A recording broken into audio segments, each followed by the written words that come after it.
চেছ school আসামলৈ সকলোকে স্বাগতম জনাইছো। আজি আমি এটা বিৰাট কমন কোৱেশ্চন তাৰ ওপৰত আমি ডিসকাস কৰিম।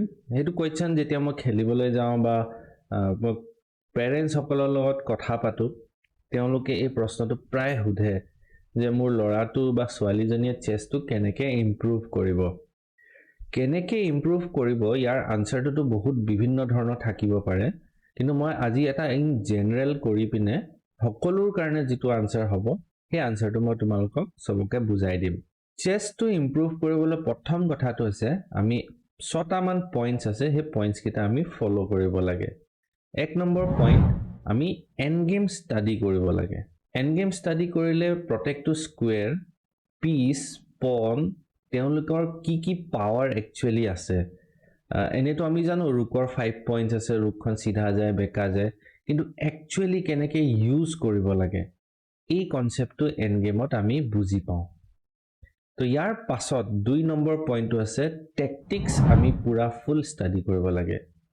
টেকটিক্স কি বস্তু? টেকটিক্স হৈছে চেছৰ যিসকল ফৰ্মুলা আছে, যেনে পিন আছে, যেনে স্কিৱাৰ্ছ আছে, যেনেকে ডিসকভাৰ চেক আছে, বিভিন্ন ধৰণৰ আমি পজিশন চাব লাগে আৰু সেই পজিশনছখিনিত কেনেকুৱা টেকটিক্স ইউজ কৰিব পাৰি এই টেকটিক্সবোৰ আমি ষ্টাডি কৰি ল'ব লাগে। 3 নম্বৰ পইণ্ট ক্যালকুলেশনছ। যিমান পাৰো আমি প্ৰেক্টিস কৰিব লাগে। তো ক্যালকুলেশনটো তোমালোকক বুজাব হলে চেছটো যদি খেলিবলৈ ভাল চেছ খেলিবলৈ আছে, ক্যালকুলেশন কৰাটো বহুত জৰুৰী। ক্যালকুলেশনত কিছুমান পইণ্টছ সোমাই আছে, যেনে ইভ্যালুয়েশন, পজিশন এটা আফটাৰ 10 মুভস, আফটাৰ 20 মুভস যেটো পজিশন আহিব সেই পজিশনটো ভাল হৈছে বেয়া হৈছে, তাত কেনেকুৱা ধৰণৰ সিচুৱেশন হৈছে, টেকটিক্স কি আছে, এই গোটেইখিনি বস্তু যদি আমি মাষ্টাৰিং কৰিব আছে তেনেহলে ক্যালকুলেশন কৰাটো বা প্ৰেক্টিস কৰাটো বহুত জৰুৰী। তোমালোকে যদি ভালকৈ মন কৰা, তোমালোকে নিজৰ গেমত এটা দুটা তিনটা সাল হয়তো খুব বেছি ক্যালকুলেট কৰা, তাৰ পিছৰ ক্যালকুলেশনবোৰ নকৰা। তো ক্যালকুলেট কৰিবলৈ বহুত সাল চিন্তা কৰিবলগীয়া হয়, 20 মুভস 25 মুভস কমসে কম, তেতিয়াহে আমি এটা গেমৰ ভাল আউটকাম উলিয়াব পাৰো। Point number 4 understanding opening. ওপেনিংটো নহয়, আমি আৰম্ভ যেতিয়া কৰো চেছ গেমত তেতিয়া বহুতে কি কৰে সালগিটা মুখস্থ কৰি লয়। এটো এটা পাৰ্ট হয়, মুখস্থ কৰিবই লাগিব, কিন্তু মেইন কনসেপ্টটো হৈছে সালগিটা কিয় দিছে হেতু বুজি ল'ব লাগিব।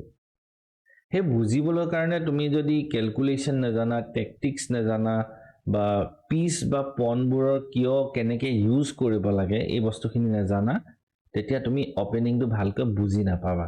সেই কাৰণে মই স্টেপ বাই স্টেপ তোমালোকক পইণ্টছ কিটা দিছো।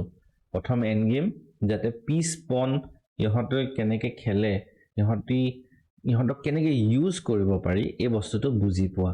তাৰ পিছতে আহি যায় টেকটিক্স। টেকটিক্সখিনি আমি জানিলে গম পাম যে ওপেনিংত কিবা টেকটিক্যাল লাইন আছে নেকি, এটেক আছে নেকি, ডিফেন্স আছে নেকি, বিভিন্ন ধৰণৰ যিখিনি ফৰ্মুলা চেছৰ। তাৰ পিছত আহি যায় ক্যালকুলেশন। ওপেনিংৰ সাল এটা দিয়াৰ পাছত কেনেকুৱা ধৰণৰ বিভিন্ন ধৰণৰ অপচনছ খুলি যায়, সেই অপচনছবোৰত আমি কেনেকৈ খেলিম তাৰ কাৰণে ক্যালকুলেশন লাগিব। এই তিনিটা জানিলে তেতিয়া তুমি ওপেনিংটো ভালকৈ বুজি পাবলৈ পাৰিবা। আদাৰৱাইজ ওপেনিংটো বুজি নাপাবা, মুখস্থই কৰি থাকিবা, হেতু লাভ নহব। পইণ্ট নম্বৰ 5, এটো বহুত ইম্পৰ্টেন্ট, পজিশনছ মুখস্থ কৰিব লাগিব। যিবোৰ পজিশন তুমি ধৰা টেকটিক্স কৰিবলৈ যাওঁতে তুমি ষ্টাডি কৰিলা, সেই পজিশনছখিনি পুৰা ফুল মুখস্থ। তোমাৰ যদি থাউজেণ্ডছ অফ পজিশনছ মুখস্থ থাকে তোমালোকৰ কাৰণে বিৰাট ভাল হ'ব। আৰু লাষ্ট যেটো পইণ্ট আছে মুখস্থ কৰিব লাগিব গেমছ, যেনেকে সাপোজ তুমি সিসিলিয়ান ডিফেন্স ষ্টাডি কৰিছা, তো সিসিলিয়ান ডিফেন্সৰ 20 30 40 50 খন ভাল গেম মুখস্থ থাকিব লাগিব, তেতিয়া তোমালোকে গেমত ইমপ্ৰুভ কৰিব পাৰিবা। তো মই তোমালোকক 6টা সিক্ৰেট ওয়েপন চেছৰ বুজাই দিলো। এইকিটা যদি তোমালোকে ভালকৈ ফলো কৰিব পাৰা তোমালোকৰ গেম ইমপ্ৰুভ হ'ব। মনত থবা চেছ স্কুল আসামে তোমালোকক হেল্পহে কৰিব পাৰিব, মই তোমালোকক বুজাইহে দিব পাৰিম। চেষ্টা কৰাটো, প্ৰেক্টিস কৰাটো আৰু ফলো কৰাটো তোমালোকৰ দায়িত্ব।